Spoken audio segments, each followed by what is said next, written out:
presidensi G20 di Indonesia akan mendorong upaya bersama untuk pemulihan ekonomi dunia.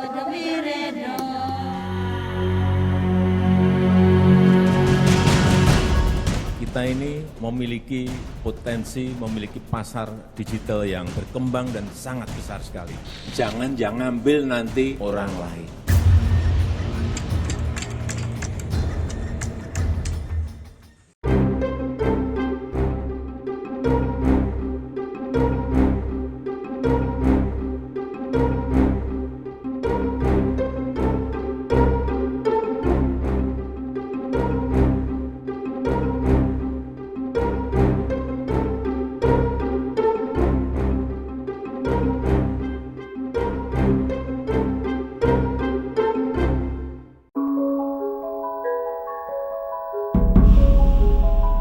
Ketika pagebluk COVID-19 menyerang, dunia terguncang.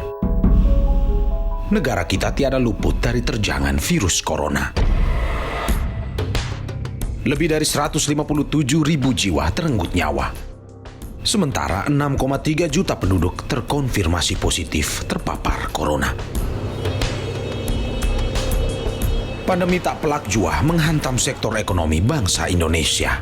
Pandemi memorak-porandakan geliat bisnis tanah air, mencipta badai pengangguran. Berdasar data BPS, saat virus corona mulai merajalela per periode Agustus 2020, terjadi lonjakan penganggur mencapai 2,56 juta orang. Potensi rupiah yang hilang mencapai 1.356 triliun akibat pandemi COVID-19 ini.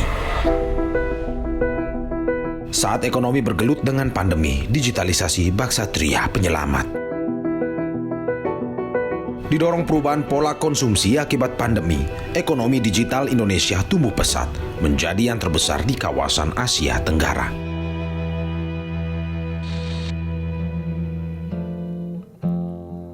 Kasih aminuka dunaina inang bano belum luar amin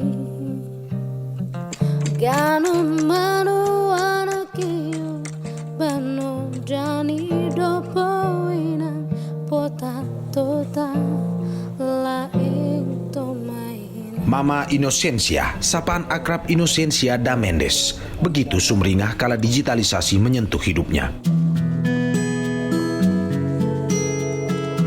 Perempuan 75 tahun yang berprofesi sebagai penenun di Desa Lela, Kabupaten Sika, NTT ini tak lagi risau meski pandemi telah meluluh lantakan ekonomi keluarganya. Sebelum mengenal teknologi digital, Mama Inosensia cuma mendapat untung antara 200 atau 300 ribu rupiah saja per bulan dari tenun ikat yang ia jual. Mama Inosensia biasa membuat tenun ikat kalau ada pesanan atau menjajakan tenun buatannya dari pintu ke pintu.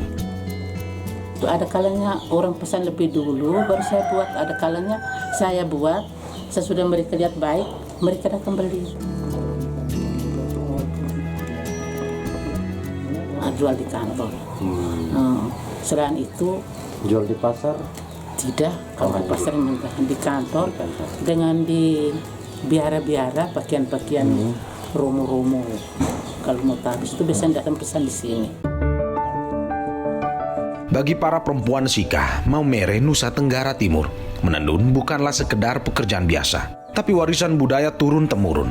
Maka tak heran jika sejak belia perempuan Sika mahir menenun. Selain dikenakan harian, tenun ikat Sika ini dipakai ketika upacara adat, bahkan sebagai mas kawin atau belis. Bagi penenun, tenun Sika jadi sumber pendapatan. Pandemi sempat mencekik Mama Inosensia yang sulit memasarkan tenun ikatnya. Tapi ia beruntung kala tenun ikatnya ternyata bisa laku melalui pemasaran digital.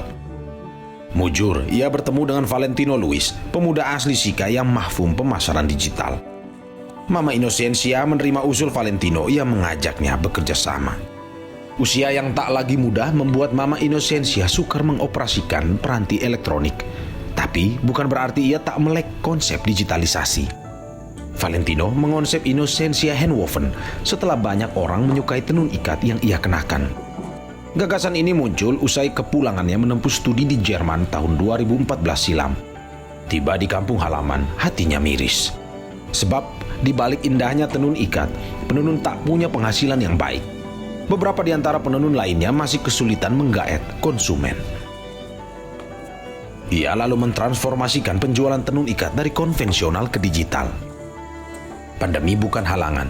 Dampak digitalisasi bahkan mampu menerbangkan tenun ikat hingga ke benua Eropa. Kalau pemasaran kita semuanya 100% kita di digital. Saya lebih menekankan pada sisi storytelling di situ. Bagaimana para penenun, latar belakang cerita seharian mereka, apa yang mereka kerjakan, tekniknya seperti apa, itu lebih banyak saya bungkus di storytelling. Jadi saya manfaatkan itu untuk dialihkan atau dituangkan untuk pemasaran di Indonesia. Ya, dan itu cukup efektif dengan teknik seperti itu. Ada 10 penenun di bawah asuhan Valentino, termasuk Mama Inocencia. Konsep lini produksi diperkenalkan. Para penenun tak perlu lagi membuat kain tenun ikat secara utuh, namun berdasarkan spesialisasi pekerjaan. Mereka saling bekerja sama menghasilkan produk berbahan tenun ikat, misalnya jas dan tas. Konsep Inocencia Handwoven membawa berkat bagi keluarga Mama Inocencia. Penghasilan Mama Inocencia kini tidak lagi bergantung pada pesanan yang terbatas. Sekarang kalau media sosial sudah membuat kita punya hasil itu, tenun itu, berarti uang itu langsung kita dapat memang. Bagusnya di situ. Terus tergantung daripada bagaimana kita mengatur waktu cepat untuk memproduksi itu barang dan harus sesuai dengan selera pemesan. Kita mau buru banyak, akhirnya kita kerja asal-asal saja, asal jadi. Lebih baik kita buat yang baik, teliti, sehingga kepercayaan orang tetap percaya kita. Berkat digitalisasi, komunitas penenun kini lebih diberdayakan, meski Indonesia masih berjalan perlahan usai dihantam pandemi. Valentino menyoroti sumber daya manusia di kampungnya yang sebagian besar tak mengerti berselancar di dunia daring atau gagap gadget. Padahal, infrastruktur internet sudah ada sejak tahun 2014 lalu. Valentino berharap pemerintah mau turun tangan agar makin banyak orang di kampungnya yang melek transformasi digital. Kalau kita lihat realita memang sulit sih mereka untuk masuk ke situ, karena di range usia dominan kan di atas usia 50-60 tahun. Yang paling aktif justru di atas 60 tahun biasanya. Jadi ya sebenarnya bukan penenunnya, tapi mungkin anak dari penenun atau generasi-generasi muda sekarang yang banyak kuliah di marketing, banyak kuliah di ekonomi, seharusnya mereka bisa melihat ini sebagai peluang besar untuk membangun bisnis berdasarkan heritage base gitu. Meski memiliki program yang baik yang mampu menaikkan taraf hidup warga di desanya, Valentino belum mampu merangkul banyak penenun. Banyak penenun yang masih belum melek pemasaran digital terjebak di dalam penjualan konvensional. Lucia Betesia contohnya. Kalau memang ada yang tidak laku, kita pasar berikutnya baru kita jualan lagi. Pembelinya itu kan tidak tetap. Belum tahu semua, saya cuma hanya terima telepon, WA, dengan itu baca-baca Facebook. Kalau untuk yang promosi itu saya belum begitu tahu. Digitalisasi menyelamatkan ekonomi di kala pandemi. Pejuang ekonomi digital yang cukup menjanjikan perlu dibarengi dengan literasi digital. Terutama mereka yang jauh dari pusat kota besar. Seberapa cepat digitalisasi mampu menggerek pertumbuhan ekonomi masyarakat pasca pandemi? Ekonomi pulih dan bertumbuh berkat transformasi digital. Tak hanya di sektor perdagangan atau e-commerce, teknologi digital juga merambah berbagai sektor seperti keuangan, pendidikan, kesehatan, transportasi, dan pertanian. Karena selama ini mungkin tidak banyak yang berpikir tentang digitalisasi.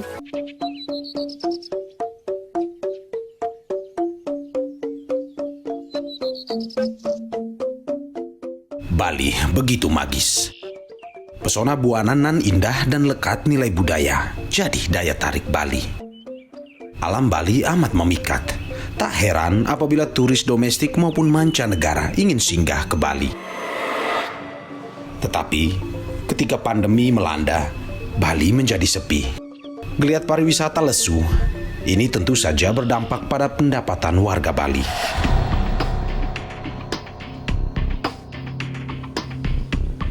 Kini, kala Bali sedang bangkit untuk pulih, sektor pertanian diprediksi jadi salah satu solusi agar Pulau Dewata kembali mampu berdaya. Di Dusun Asah Goblek, Kecamatan Banjar di Kabupaten Buleleng, kebanyakan lahannya digarap untuk pertanian. Tetapi, sekelompok petani yang menamakan diri petani muda keren, mengawinkan sistem pengolahan pertanian berbasis teknologi. Meski jauh dari pusat kota Denpasar, namun bukan berarti Dusun Goblek tidak mengenal transformasi digital. Adalah Gede Suwardita, penggagasnya. Jangan terkejut jika Anda melihat water sprinkle atau penyiram air seketika mengairi kebun milik Gede tanpa secara langsung ia operasikan. Gede menerapkan konsep internet untuk segala atau Internet of Things, disingkat IoT, yang dia kendalikan melalui telepon pintarnya. Ia bisa mengontrol dan merawat kebun dari jarak jauh asalkan terhubung internet. Internet of Things adalah konsep di mana suatu benda ditanamkan teknologi seperti sensor serta peranti lunak dengan tujuan untuk berkomunikasi, mengendalikan, lalu mengoneksikan dan bertukar data melalui perangkat lainnya selama masih terhubung dengan internet. IoT bisa diaplikasikan untuk mendeteksi banjir, gempa bumi, atau mengontrol lalu lintas.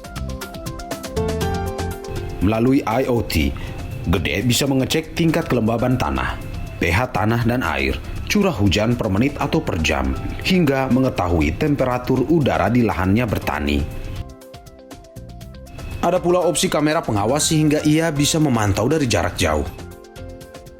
Internet of Things dapat memangkas waktu produksi saat bercocok tanam. Misalnya, Gede hanya menghabiskan waktu 15 menit untuk menyirami padi. Sementara, melalui cara manual butuh waktu 6 hingga 8 jam. Jadi mungkin sebelumnya kami menghabiskan waktu berjam-jam bahkan berhari-hari hanya untuk melakukan proses penyiraman, pemupukan, dan ataupun penyemprotan. Peran digitalisasi di sektor pertanian ini sangat vital sekali. Karena selama ini mungkin tidak banyak yang berpikir tentang digitalisasi yang harus diintegrasikan dengan pertanian. Pandemi bukanlah halangan bagi Gede. Tahun 2021, petani muda keren membangun sistem senilai 20 juta rupiah ini secara swadaya. Di Dusun Asah Goblek, Internet of Things ini tak dapat berjalan jika tanpa infrastruktur internet yang telah dibangun pemerintah.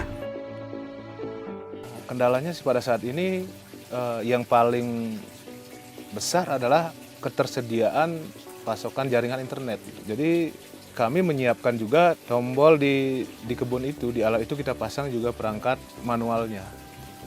Jadi saat berkendala dengan internet, cuman kita harus wajib datang ke kebun untuk melakukan penyiraman dengan menekan salah satu tombol yang sudah kita siapkan.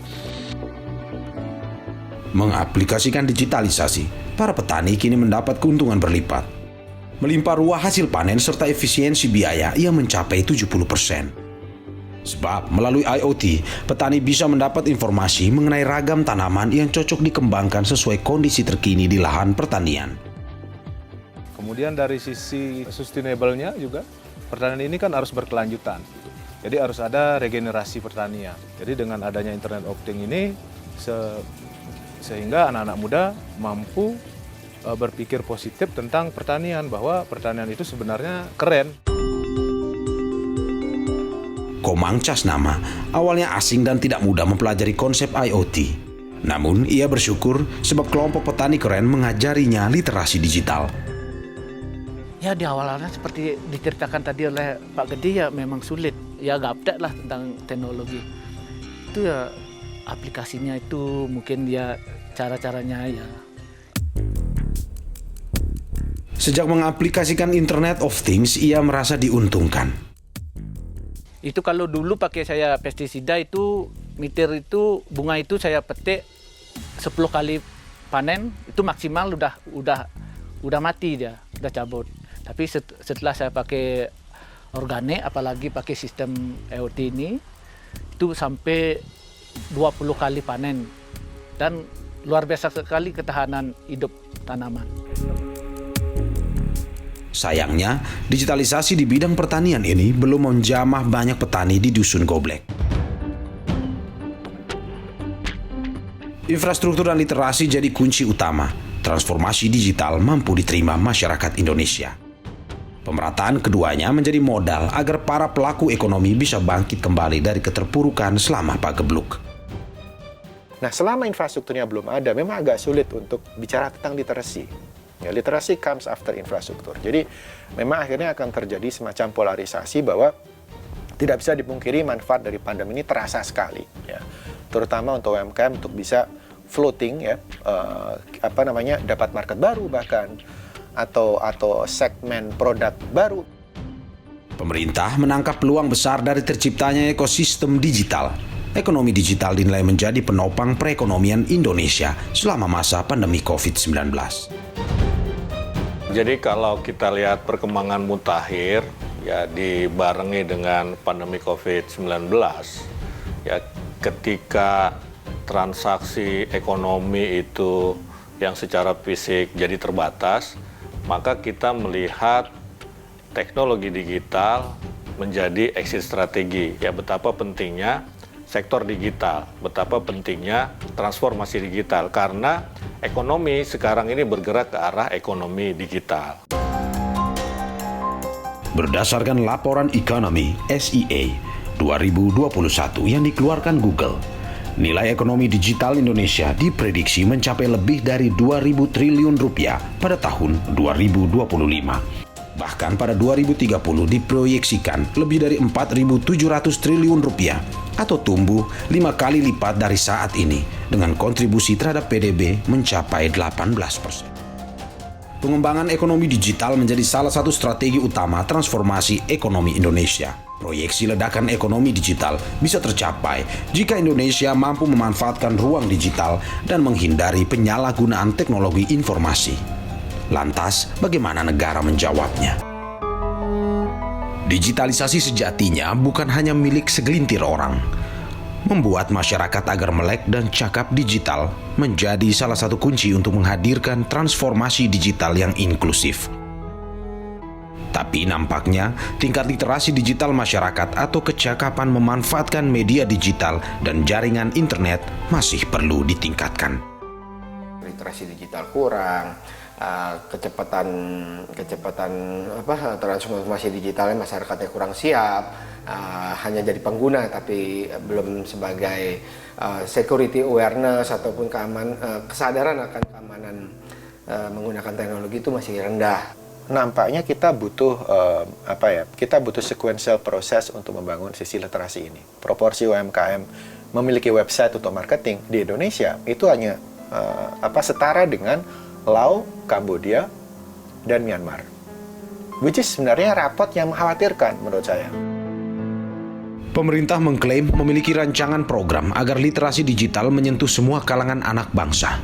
Melalui program literasi digital nasional yang diluncurkan tahun 2021, Kementerian Komunikasi dan Informatika menargetkan 50 juta masyarakat Indonesia memiliki literasi digital pada 2024. Pada tahun pertama, sebanyak 20.000 pelatihan digelar di seluruh Indonesia. Literasi digital menjadi salah satu isu prioritas yang diusung Indonesia sebagai pemegang presidensi G20. Indonesia mendorong negara-negara anggota untuk mencari formulasi yang tepat guna mendorong sumber daya manusia di bidang digital. Menyiapkan diri dan ekosistem melalui peningkatan kecakapan dan literasi digital jika dunia ingin menghadirkan transformasi digital yang inklusif. Presidensi G20 patutnya bisa jadi momentum agar transformasi digital yang inklusif dan berkelanjutan bisa terwujud nyata. Pemerataan akses internet hingga ke pelosok tanah air juga dibutuhkan untuk memacu ekonomi masyarakat ke arah digital. tuntasnya pembangunan jaringan kabel serat optik 36.000 km yang menghubungkan 514 kota dan kabupaten pada sambungan tulang punggung internet nasional pada tahun 2019 yang disebut Proyek Palaparing atau Tol Langit telah meningkatkan konektivitas internet masyarakat secara signifikan. Namun, pekerjaan rumah belum berakhir. Di daerah Papua, baru sepertiga warga dewasanya yang bisa terkoneksi dengan internet. Kita bangun BTS, ya BTS paling banyak itu di Papua kita bangun sampai 65% dari total BTS yang kita bangun. Seluruh Indonesia ini terutama untuk daerah 3T, ya itu sekitar sudah kita deploy, ya kita gelar itu seluruh Indonesia ini daerah 3T itu sudah sekitar 85%, 82 tepatnya ya 82%, dan dari 100% itu 65% itu ada di Papua. Upaya ini menjadi salah satu upaya pemerintah dalam rangka menggeliatkan ekonomi digital. Indonesia harus bergegas karena potensi pertumbuhan ekonomi digital amat besar. Jika tak segera berlari, negara lainlah yang akan mencaploknya. Selama kita sendiri belum bisa mengenerate UMKM kita untuk self-fulfilling mechanism, untuk memenuhi kebutuhan dasar dari domestic market, ya otomatis 200.000 itu ya ke Vietnam, ya ke Cina, ya kemana gitu. Jadi artinya itu adalah kue besarnya, dan UMKM kita harus berebut untuk bersama-sama menikmati besaran dari nilai dari internet ekonomi itu. Selain infrastruktur dan literasi, keamanan siber juga menjadi pilar penting dalam menjamin keberhasilan transformasi digital. Negara tidak boleh tutup mata terhadap serangan siber kala keran transformasi digital terbuka lebar. Jika dikaitkan dengan iklim ekonomi digital, kebocoran data paling kerap terjadi. Dalam konteks global, terjadi sebanyak 37 miliar pelanggaran data di tahun 2020. Transformasi digital, platform-platform online yang sudah ada itu belum menomorsatukan ataupun mengoptimalkan terkait keamanan sibernya. Mereka masih fokus kepada ekonomi digitalnya saja. Perkembangan dari tahun 2019 sampai 2022, 4 tahun terakhir ini, kebocoran data pribadi itu cukup masif, baik dan cukup banyak, nggak hanya instansi pemerintah, tetapi platform-platform online dan platform-platform digital yang bahkan yang sudah sampai unicorn pun juga bobol. Negara mestinya hadir melindungi. Ironinya, di era digital kini, Indonesia masih belum punya payung hukum perlindungan data pribadi. Pastinya sangat tidak cukup, karena apa? Mestinya kita sudah memiliki undang-undang PDP gitu ya, yang mana RUU-nya, rancangan undang-undangan PDP ini sudah berjalan lama tapi belum diundangkan sampai saat ini, di mana kita kenceng transformasi digitalnya mengikuti perkembangan zaman di seluruh dunia, tapi negara lain transformasi digitalnya naik dan mereka siapin juga fondasi hukumnya yang jelas. Sambil menunggu pemerintah menggodok dan mengesahkan fondasi hukum, selinear dengan perkembangan transformasi digital, masyarakat pun juga perlu membekali diri dengan literasi. Bila konektivitas, literasi, dan perlindungan saling terjalin, maka digitalisasi yang inklusif dan berkelanjutan sebagai salah satu penggerak utama roda ekonomi Indonesia dapat terwujud nyata.